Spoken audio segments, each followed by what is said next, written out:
साथ संगत जी, प्यार से कहना दान निरंकार जी। बहुत संतों से भक्ति की महत्वता जीवन में क्या होती है, सिर्फ आज ही नहीं, ये अगर हम देखें तो बाल अवस्था से जब स्कूल में भी पढ़ते हैं तो कैसे ये भक्ति मूवमेंट, ये सूफ़ी मूवमेंट, ऐसे इत्यादि, ये जो भी एक स्पिरिचुअल अवेकनिंग के लिए जब जब भी जैसा युग जैसा समय रहा तो वो स्कूलों में थ्योरी रूप में भी एक ये पढ़ाया गया कॉन्सेप्ट। पर जीवन में ये जीते जी सिर्फ कॉन्सेप्ट और पढ़ाई की एक समझ की तरह नहीं, पर भक्ति तो उस अवस्था को जीने का नाम है कि हम किस में एक अगर भक्ति भरे जीवन में पल पल जब आनंदित होते हैं तो फिर ये रूह हर समय मीराबाई की तरह नाचती भी है। एक गंभीर अवस्था एक उसमें भी रह सकती है, फिर भी आनंद का एक उत्सव ये जीवन भर चलता रहता है। तो इस अवस्था तक पहुंचने के लिए वो बात कि सबसे पहले जहाँ ब्रह्म ज्ञान को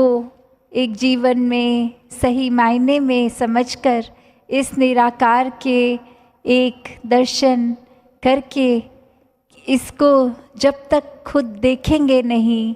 तब तक फिर इससे प्यार होना पॉसिबल नहीं होता। और भक्ति जो पूर्ण तरीके से ज्ञानी भक्तों की सबसे उत्तम और वो प्रेमा भक्ति ही, तो कैसे ये आज चाहे हमने भक्तों के नाम भी सुने कि अपने जीवन में सिर्फ मिशन के ही नहीं, पूरे संसार में एक जो परमात्मा और भक्त का रिश्ता, ये भक्ति, और कैसे भक्ति को सही मायने में जिन्होंने जिया वो ही प्रेरणादायक, उन्हीं के नाम फिर एक आज संसार उनका गुणगान भी जहाँ कर रहा है। और अगर हम मिशन के इतिहास में भी देखें तो चाहे वो नाम तो चुनिंदा नाम ही लिए गए एक उनके जीवन में, क्योंकि उस समय जैसे अगर आज हम संतोष सिंह जी का भी नाम सुन रहे थे, ये समागम भी पहले सरोवर के अंदर ही होना, तो वो एक बात कि किस तरह अपने जीवन में सब एक हुक्म पे छोड़ के उस तरह उस अवस्था, उस सिचुएशन, उस जगह में जहाँ आज की डेट में तो देखें तो बहुत वो सरोवर कॉम्प्लेक्स में भी चाहे एक हरियाली रूप है और इतनी साफ सफाई सुंदरता, तो कैसे उस समय जो दलदल जंगल और बहुत कष्ट होता था, कैसे संवारने के लिए उसको वो रूप उनका वो भाव। तो बात ये कि उस समय अगर मिशन का एक ये दायरा कुछ चुनिंदा महापुरुष ही जुड़े हुए और वहाँ से एक ये रूप कि वो सद्गुरु ने डायरेक्टली किसी को बुला के कोई एक सेवा बता दी कि आपने यही करनी है, तो आज जो ये विस्तार इतना कि एक एक कि शायद दासी आप सब जो आए हैं तो पर्सनली नाम भी नहीं पता होंगे कि हर जगह जहाँ जाते हैं इतनी तादाद में संत आते हैं, पर वो भाव कि एक चाहे पर्सनली नाम से तो नहीं जानती पर हर एक का भाव ये भक्तिमय एक दासी तक भी जो पहुंचता है और एक जो स्थिति अवस्था हर एक की एक भक्त रूप का जो जीवन, तो आज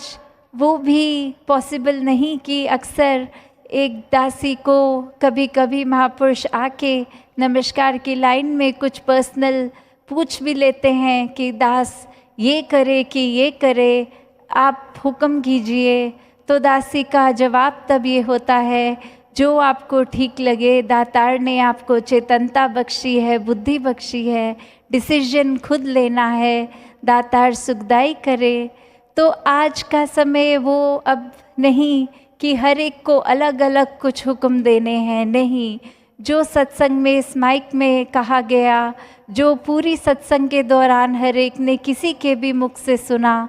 या घर बैठे फिर किसी संत से कोई चर्चा रूप जिसको जिस समय इस दातार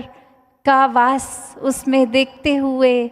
तो वही एक फिर जो मुंह से भी ऑटोमेटिकली एक सत वचन निकल जाता है शब्द कि इस भक्त ने ये बोला है, तो वो वचन को सत्य मान ले मन उसी समय। तो कैसे ये बात फिर कि ये आज अगर हम देखते हैं तो आज के भी समय में भक्त भी हैं, पर चाहे वो अभी हम करंट नामों से नहीं सबको करते, क्योंकि पहले हिस्ट्री चाहे बहुत पुरानी देखें तब कुछ ही चुनिंदा नाम होते थे, और जैसे जैसे मिशन भी आगे एक छोटे दायरे से अब ये विस्तार रूप, तो ये नामों में एक जो उनकी शिक्षाओं से जुड़ी चीज़ें थी, तो वो आज के रूप में तो अनगिनत महात्मा, अनगिनत जीवन, अनगिनत सिखलाइयाँ। तो कैसे भक्ति हर किसी ने जो सिखलाई, चाहे वो हम राजमाता जी के भी जीवन में देखते थे कि कैसे एक पूरी संगत के जहाँ माँ सद्गुरु के माँ, और कैसे वो अपने जीवन में किस समय गुरुओं के साथ अलग अलग रिश्ता रूप चाहे जो भी रहा हो, पर एक अपने आप को भक्त के ही रूप में रखा। तो इन्हीं शब्दों से आपसे आज्ञा लेगी सात संगत जी। धन निरंकार जी।